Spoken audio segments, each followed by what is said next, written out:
పేదింటివాడు మెచ్చింది, గొప్పింటివాడు నచ్చింది, తెల్ల సంకెళ్లను తెంచింది, స్వాతంత్ర్యాన్ని తెచ్చింది.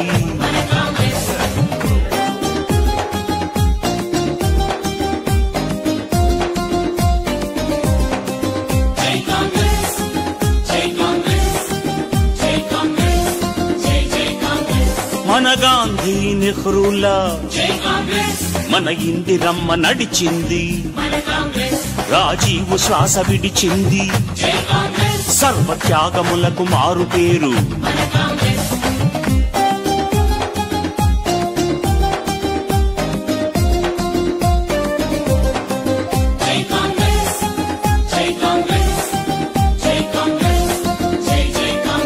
మనకు మహామహులనిచ్చింది, మన దేశమంతా మెచ్చింది, ప్రాజెక్టులన్నీ కట్టింది, పల్లె రూపురేఖ మార్చింది.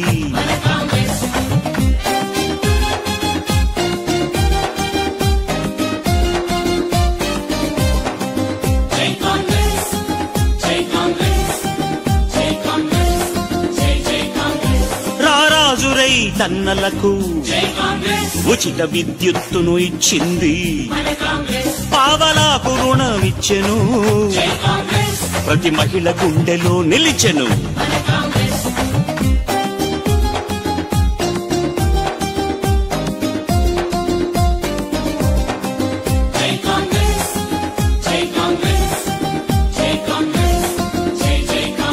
పేద వృద్ధులకు పెన్షన్ ఇచ్చి వాళ్ళ చిరునవ్వై వెలిగింది, ప్రమాదంలో రక్షించి ఆరోగ్యశ్రీని ఇచ్చింది.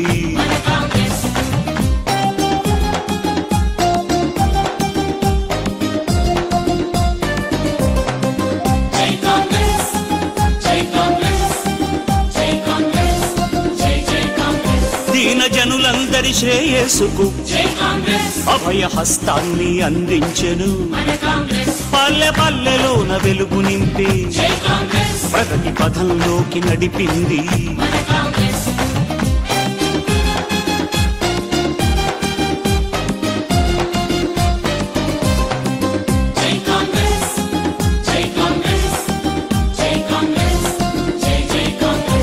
ఇంగ్లీషు బడులు తెరిచింది, ఉచితంగా పెద్ద చదువులిచ్చే యువతరాన్ని మేలు కొల్పింది, ఉద్యోగ శ్రేణి చాటింది, ముసలవ్వ కలలు పండించి కొడుకై పెన్షన్ ఇచ్చింది, రేషన్ షాపులు తెరిచింది, 2 రూపాయలకే బియ్యం.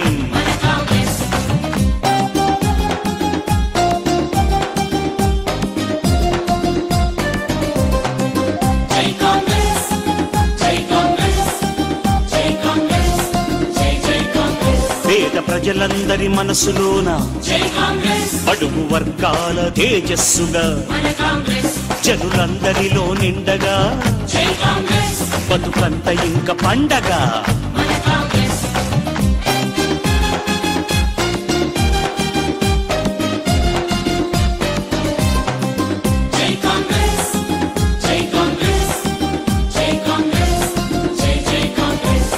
దేశానికి అండరా, నీతి న్యాయానికి జెండరా, నువ్వు స్వరమెత్తి పాడరా, శాంతి బాటలో సాగరా.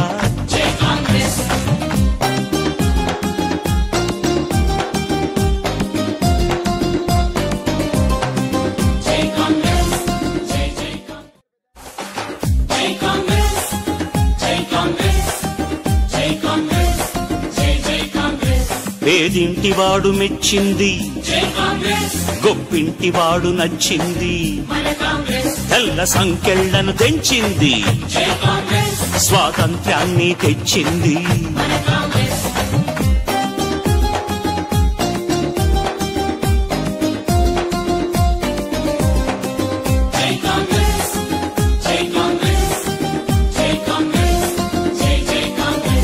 మన గాంధీ నెహ్రూలా మన ఇందిరమ్మ నడిచింది, రాజీవ్ శ్వాస విడిచింది, సర్వత్యాగములకు మారు పేరు.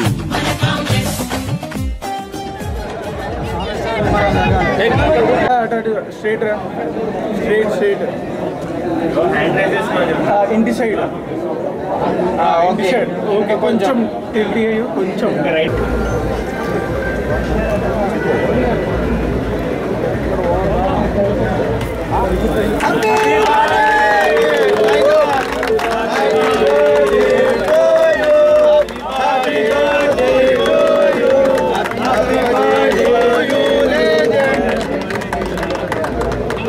జీవనన్న గారి నాయకత్వం, జీవనన్న గారి నాయకత్వం, జీవనన్న గారి నాయకత్వం, లక్ష్మణన్న గారి నాయకత్వం.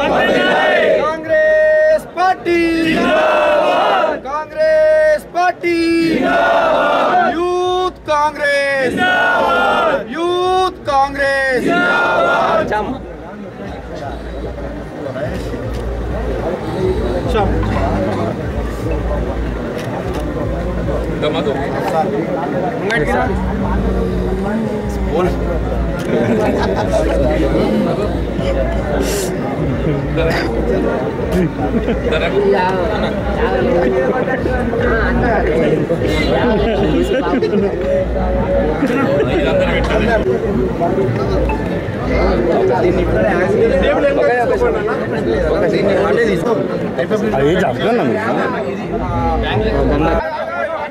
మన అభిమాన నాయకులు గౌరవనీయులు పెద్దలు శాసనమండలి సభ్యులు పెద్దలు జీవన్ రెడ్డి గారి యొక్క జన్మదిన జిల్లాల నలుమూల నుంచి పెద్ద ఎత్తున తరలి వచ్చినటువంటి మన జీవనన్న అభిమానులకు, మన జీవనన్న శ్రేయభిలాషులకు, మన జీవన్ రెడ్డి గారి యొక్క ఆప్త మిత్రులకు, ప్రజాప్రతినిధులకు, కాంగ్రెస్ పార్టీ శ్రేణులకు, మా సోదరి మనులకు అందరికీ కూడా పేరు పేరున జిల్లా కాంగ్రెస్ పార్టీ పక్షాన మనస్ఫూర్తిగా గౌరవ పెద్దలకు జన్మ శుభాకాంక్షలు. చప్పట్ల ద్వారా అందరూ కూడా మా మహిళా కాంగ్రెస్ పార్టీ అధ్యక్షురాలు, అదేవిధంగా మా సోదరులు కౌన్సిలర్ కానీ, మా మహిళా కౌన్సిల్ కానీ, మా మున్సిపల్ చైర్పర్సన్ సోదరిమణి కానీ, అదేవిధంగా రాష్ట్ర కాంగ్రెస్ పార్టీ నాయకులు కానీ, వివిధ మండలాలకు వెళ్ళి వివిధ గ్రామాలకు వెళ్ళి పెద్ద ఎత్తున మనం వచ్చినటువంటి కాంగ్రెస్ పార్టీ కార్యకర్తలకు, నాయకులకు మనస్ఫూర్తిగా నమస్కారాలు, అభినందనలు తెలియజేసుకుంటూ, ఇప్పుడు మన నాయకుడు, మన ప్రియతమ నాయకుడు పెద్దలు జీవన్ రెడ్డి గారు ఈ సందర్భంగా ఒక మాట చెప్పదలుచుకున్న. స్వామి శరణం అయ్యప్ప దీక్షలు చెప్తున్నా. నేను పిసిసి అధ్యక్షుల గారితో 15 నిమిషాలు నేను మాట్లాడడం జరిగింది. పిసిసి అధ్యక్షులు గారు ఒకటే మాట చెప్పిండు, రేపు జన్మదినం జరుగుతుంది లక్ష్మణ్ కుమార్, జిల్లా కాంగ్రెస్ అధ్యక్షుడిగా మీరు చెప్పండి, సార్కి జన్మదిన శుభాకాంక్షలు తెలియజేసుకుంటూ రాబోయే ఉజ్వలమైనటువంటి భవిష్యత్ విషయంలో యావత్తు రాష్ట్ర కాంగ్రెస్ పార్టీ మొత్తం కూడా జీవన్ రెడ్డి గారి పక్షాన ఉంటుంది. నేను జిల్లా రాష్ట్ర కాంగ్రెస్ అధ్యక్షుడి మాటను నేను దీక్షలో ఉండి చెప్తున్నా.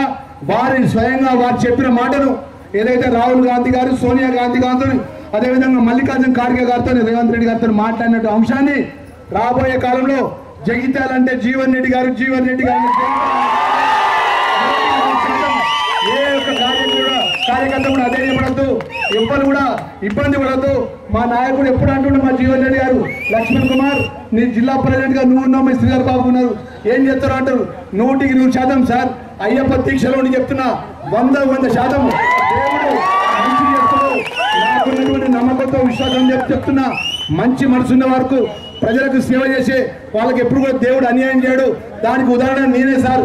మీ ఆశీర్వాదంతో శాసనసభ అయిన ముఖ్యమంత్రి గారి దయతో, శ్రీధర్ బాబు గారి దయతో పిప్పైనా కాబట్టి మనకు మంచి రోజులు ఖచ్చితంగా ఉంటాయనే విషయాన్ని ప్రతి ఒక్క కార్యకర్తలకు ఈ జన్మదిన సందర్భంగా అందరికీ నా ఉత్తర తెలంగాణలో మన జీవన్ రెడ్డి గారు కానీ, తెలంగాణ రాష్ట్రంలో కానీ మన జీవన్ రెడ్డికి అత్యుత్తమైన అవకాశం వచ్చే అవకాశం ఉందని మరొకసారి మనవి చేసుకుంటూ మన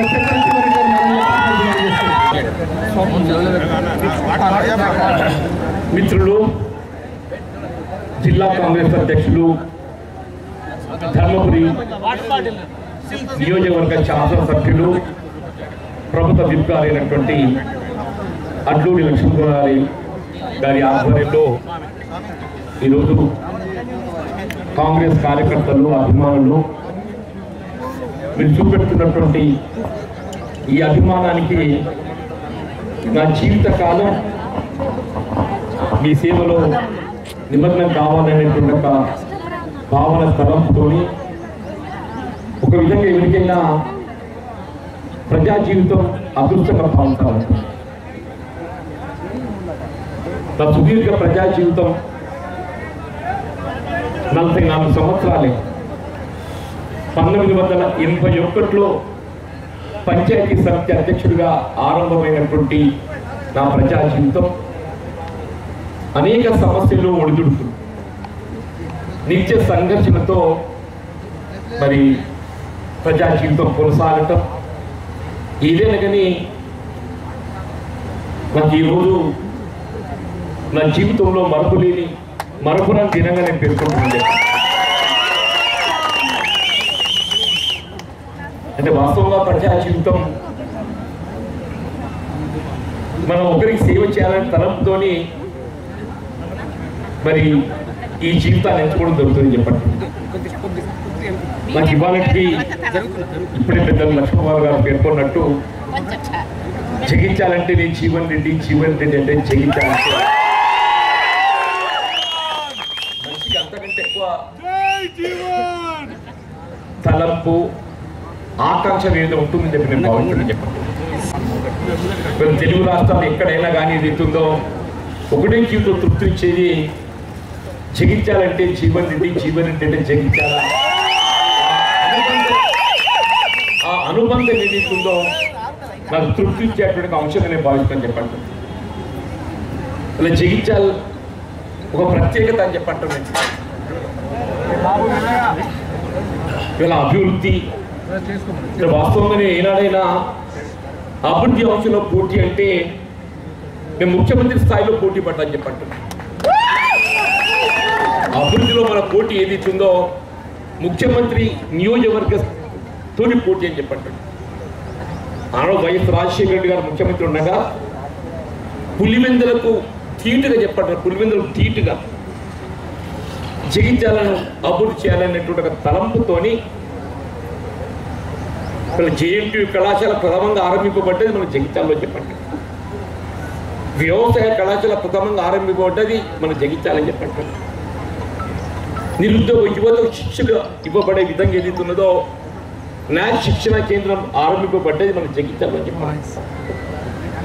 ఆడబిడ్డలకు ఏదైతుందో విద్యా సౌకర్య కల్పనలో భాగంగా ఇలా మహిళా డిగ్రీ కళాశాల మనం ఇక్కడ ఏర్పాటు చేసుకుంటే ఇలా మహిళా డిగ్రీ కళాశాల స్వయం ప్రతిపత్తి అటానమస్ స్థాయికి ఎదిగిందని చెప్పంటే ఇవాళ జీవితం అంతకంటే ఏం తృప్తి కావాలన్నా ఆడబిడ్డలు కావాల్సిన విద్యా సదుపాయం కల్పింప చేయటం నిజంగా నేను అదృష్టంగా భావిస్తాను చెప్పండి. ఎలివేటెడ్ టు అటానమస్ స్టాటస్ అని చెప్పండి, స్వయం ప్రతిపత్తి స్థాయికి ఎదిగిందని చెప్పండి. మన వ్యవసాయ కళాశాల అట్లాగే జేఎన్టీ కళాశాలతో పాటుగా ఈ ప్రాంతంలో లేని సౌకర్యం మీరు ఎక్కడ పోల్చుకోవడం కదా తెలంగాణ రాష్ట్రమే కానీ ఉమ్మడి ఆంధ్రప్రదేశ్ రాష్ట్రంలో ఏ ప్రాంతంలో పోల్చి చూసినా కానీ మన వద్ద ఉన్నట్టుగా విద్యా సౌకర్యాలు తదుపరి కాలంలో తెలంగాణ రాష్ట్రం ఏర్పడ్డ తదుపరి జిల్లా కేంద్రంగా వైద్య కళాశాల కూడా ఏర్పాటు చేయడం జరిగిందని చెప్పండి. జిల్లా కేంద్రం కావడంతో ఏదైతుందో వైద్య కళాశాల కూడా ఏర్పాటు చేయడం జరిగిందని చెప్పండి. ప్రభుత్వ ఆస్తుల పరిరక్షణ ఒక ప్రజాప్రతినిధిగా బాధ్యతగా చెప్పట్టు నేను ధరూర్ క్యాంప్ ఏదైతుందో కోట్లాది రూపాయలు విలువ చేసేటువంటి ఒక ప్రభుత్వ ఆస్తులను ఒక పరిరక్షకుడిగా చెప్పట్టున్నా కంచెగాడ కావలున్నట్టు కావలుండి మనం దాన్ని దక్కిస్తే ఇలా ప్రభుత్వ కార్యాలయాలు అన్ని కూడా ఏదైతుందో మన జగిత్యాల నడిబొడ్డును మనం ఏర్పాటు చేసుకోలేందుకు నాకు నిజంగా గర్వంగా ఉందని చెప్పండి. ఏదైతుందో ఇంతమంది ఆడబిడ్డలమ్మా ఈ ఇల్లు బాగుపడాలన్నా కుటుంబం బాగుపడాలన్నా ఆడబిడ్డ తల్లి ఆడబిడ్డలు ఇవాళ మొత్తం కుటుంబాన్ని కాకుండా సమాజాన్ని నిలబెడుతుంది మా ఆడబిడ్డల తల్లులు అని చెప్పంటున్నా. వాళ్ళ ప్రయాణం ఏదైతుందో భారం కాకూడదని చెప్పని ఉచిత రవాణా సౌకర్యం ఎవరు ఊహించలేదు తల్లి అంటున్నాను. మన ఎన్నికల్లో ఆర్టీసీ బస్సులో ఉచిత ప్రయాణ సౌకర్యం చెప్పట్టు అందరూ ఆశ్చర్యపోయిండు.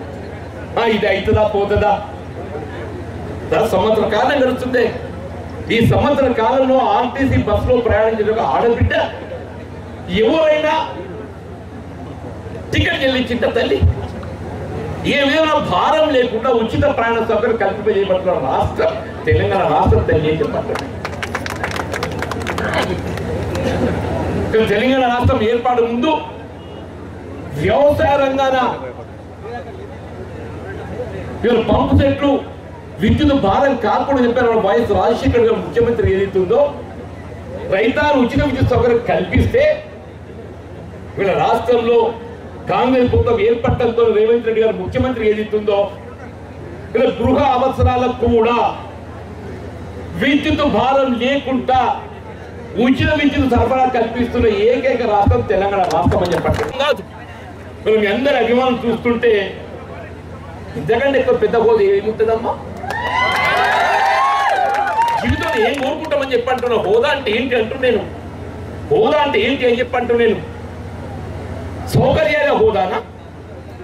నా దృష్టిలో కూడా ఏదైతుందో ప్రజాభిమానం కార్యకర్త అండదండలు నేను హోదాగా నేను భావిస్తాను చెప్పండి. మీలాంటి కార్యకర్తల అండదండలు ప్రజాభిమానం నాకున్నంత వరకు ఏదైతుందో నాకు అంతమించిన హోదా ఏంటి లేదు అని చెప్పండి. నా సుదీర్ఘ ప్రజా జీవితంలో నిన్న లెక్కిస్తే మొత్తం తెలంగాణ రాష్ట్రంలో నేను అత్యంత సీనియర్ ప్రజానాయకుడే కాదు, నా అన్ని ఎన్నికలు కూడా ఎవరు కొట్లాడలేదా? నా అన్ని ఎన్నికలు ఎవరు కొట్లాడలేదు. సరే గెలుస్తున్నా ఓడుతున్నా అన్ని చూసి ప్రజా జీవితం ఒడిదుడుకులేను ఎదుర్కొంటున్నా. ప్రజా జీవితం అంటే ఏదైతుందో నల్లేరి మీద నడికే కాదు. ప్రజా జీవితం అంటే సంఘర్షణ చెప్పండి. ప్రజా జీవితం సంఘర్షణ చెప్పండి. నేను 11% ఎన్నికలు కొట్లాడితే 6 గెలిచిన 5 ఆధిపత్యం పొందగలమా? 11 కొట్లాడిన తల్లి ఎమ్మెల్యే ఎన్నికలు 6 గెలిచిన 5 పొందని. పార్లమెంట్ 3 కొట్లాడిన. కేసీఆర్ మీద 2 సార్లు కొట్లాడినాయా? కేసీఆర్ మీద 2 సార్లు కొట్లాడి తెలంగాణ ఉద్యమ సమయంలో చెప్పంటుంటే నా ప్రజా జీవితం పంచాయతీ సంస్థ అధ్యక్షుడు ఆరంభమవుతే మొన్నటి శాసన మండలి ఎన్నికల్లో అన్నట్టు చెప్పట్టు నేను వాస్తవం కూడా మొత్తం దేశంలో కూడా మొదటి కౌంట్లో శాసన మండలికి ఎంపిక కావడం అని చెప్పంటే బహుశా ఎక్కడైనా వేరే గెలిచిన నాకు తెలియదే. ఫస్ట్ కౌంట్లో గెలిచి 6 సంవత్సరాల వల్ల మొత్తం కౌన్సిల్ రికార్డు తీస్తే ది హైయెస్ట్ కౌన్సిల్ రికార్డు తీస్తే ఏదైతుందో కౌన్సిల్లో చర్చ అది ఏ అంశమైనా కానివ్వండి చెప్పట్టు నేను అందరికంటే ಹೆಚ್ಚుగా మాట్లాడే ప్రజాసభలపై ప్రభుత్వం స్పందింపజేసామని చెప్పండి. దయచేసి ఏదైతుందో తెలంగాణ రాష్ట్రం ఏర్పడిన తదుపరి విద్యా ఉద్యోగుల ప్రాధాన్యత ఇవ్వబడే విధంగా కార్యక్రమాలు చేపట్టడం ఇవన్నీ గమనిస్తున్నాం. ప్రభుత్వ కార్యక్రమాలను ఒకవైపు ప్రజలకు అందుబాటులో ఉంటూ ప్రజా సమస్య తన సమస్యగా భావించి ఆ సమస్య పరిష్కారం కూడా పాటుపడడమే నా జీవితం చెప్పని భావించేట నేను మీతో ఉన్నది వాస్తవం. ఈ వేడుకలు జరుపుకోవాలని చెప్పని ఊహించింది కాదు, భావించింది కాదు. కార్యకర్తల ఉత్సాహం అభిమానం చూసి మీరు ఇదంతా మీ యొక్క ఆలోచన మీ అభిమానం చూస్తుంటే మరి కాదని లేక జీవితంలో నాకు అత్యంత తృప్తిని ఇవాళ మీరు ఇచ్చినారు. నాకు ఇవాళ మీరు అందించిన ఈ తృప్తికి నా జీవితం ఏదైతుందో నా ప్రజా జీవితం కార్యకర్తలకు అండగా ఉండడం ప్రజా అభిమానాన్ని ప్రజలకు ఏదైతే నిత్యం అందుబాటులో వాళ్ళ సేవలు కొనసాగడం నా జీవితం చివరి అంకం వరకు అని చెప్పంటున్నా. అది ఏం ఉందని ప్రధానంగా ఎప్పుడు చెప్తున్నా నేను. ఇంకెన్ని రోజులు ఉంటాడు ఎప్పుడు ఏడైనా నేను సత్యదాకానే ఉంటాం.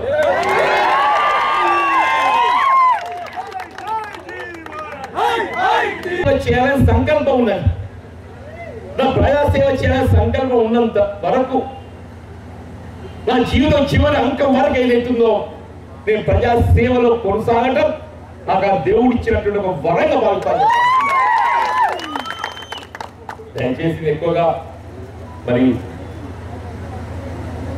సమయం తీసుకోవడం పెద్ద లక్ష్మణ్ కుమార్ గారు ఏదైతుందో వాస్తవంగా మనకు ఆప్తుడు అక్కడ సత్యం గారు ఇద్దరు కూడా ఒక జగిత్యాల జిల్లాకి వెళ్ళి వారు అక్కడ శాస్త్రుడికి వెళ్ళడం ఇక్కడ శాస్త్రుడికి వెళ్ళడం ఒక్కొక్కసారి అనిపిస్తుంటుంది.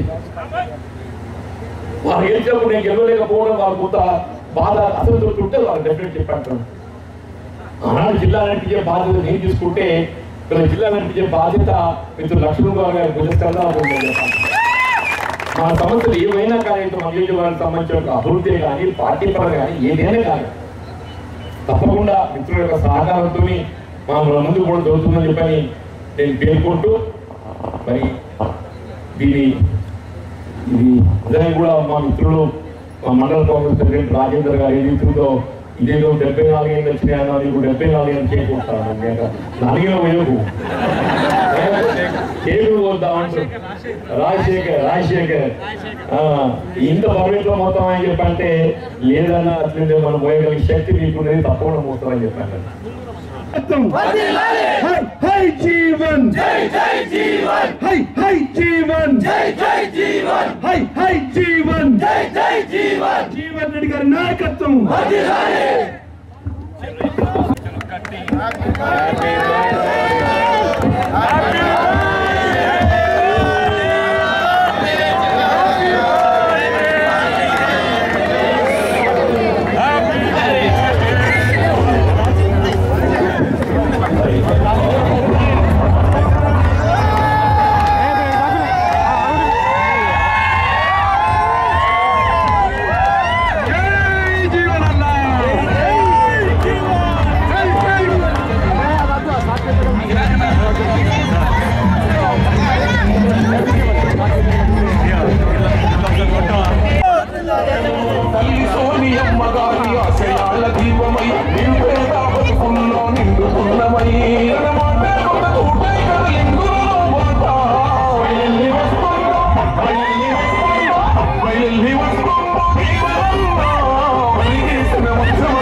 ఇప్పుడు కొంచెం మనం సంయమనం పాటిస్తే గజమాలతో మన జీవనన్న గారిని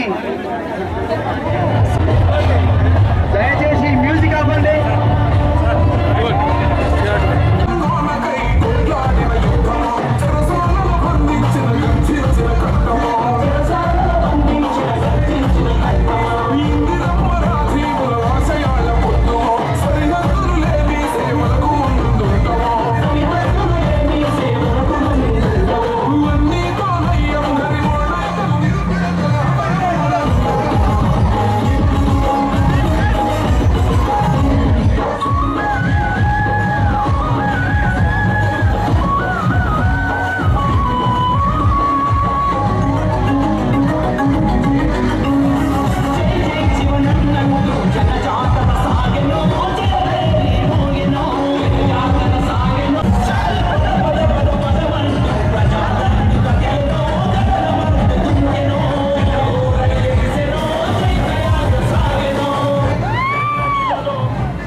ధన్యవాదాలు.